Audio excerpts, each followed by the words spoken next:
कि कुछ रिश्ते बनाए थे मैंने तुम्हारे घर वालों के साथ भी, कि कुछ रिश्ते बनाए थे मैंने तुम्हारे घर वालों के साथ भी, तो आते आते उन्हें भी मेरा सॉरी बोलाना, और बातों बातों में काम की बात करना तो भूल ही गई, और बातों बातों में काम की बात करना तो भूल ही गई। तुम आते समय अपनी नई गर्लफ्रेंड को भी अपने साथ ही ले आना, और अगले महीने मेरी शादी है, मेरी शादी में ज़रूर आना। शुक्रिया। जो छूटा मोहब्बत में हमारी वो हिसाब लिखना तुम, शादी के बाद ज़िंदगी का रुआब लिखना तुम। जो छूटा मोहब्बत में हमारी वो हिसाब लिखना तुम, शादी के बाद ज़िंदगी का रुआब लिखना तुम। इस खत में किए गए सवाल अगर जायज़ लगें तुम्हें तो अपने शौहर से छुपकर इसका जवाब लिखना तुम।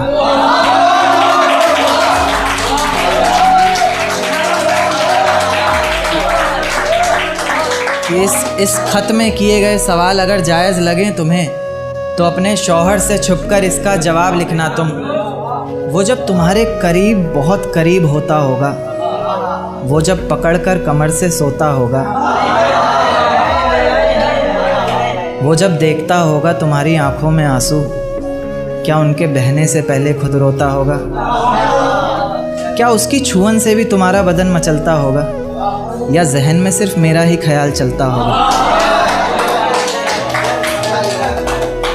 अंधेरे में जब उसे देखती हो क्या मैं दिखाई देता हूँ? वो अचानक जब पुकारता है क्या मैं सुनाई देता हूँ? अच्छा, ये जो मेहंदी का रंग इतना गहरा है, आँखों पर आंसुओं का पहरा है, दुआओं में किसी और ने मांगा तुमको, किसी और के सर पर सजा सहरा है। खैर, जो किस्मत में लिखा था वो तो होना ही था। इतनी भीड़ में बिछड़ी थी तुम, जाहिर सी बात है खोना ही था। इतनी भीड़ में बिछड़ी थी तुम, जाहिर सी बात है खोना ही था। पर ताज्जुब की बात है कि खोकर भी दिखाई देती हो यार, तुम खामोशी में भी सुनाई देती हो, तुम खामोशी में भी सुनाई देती हो। और इस नज़्म को पढ़कर आँखों से जो बहे वो आब लिखना तुम। मुझे धोखा देकर जो जीता तुमने वो खिताब लिखना तुम। और इस खत में किए गए सवाल अगर जायज़ लगें तुम्हें तो अपने शौहर से छुपकर इसका जवाब लिखना तुम।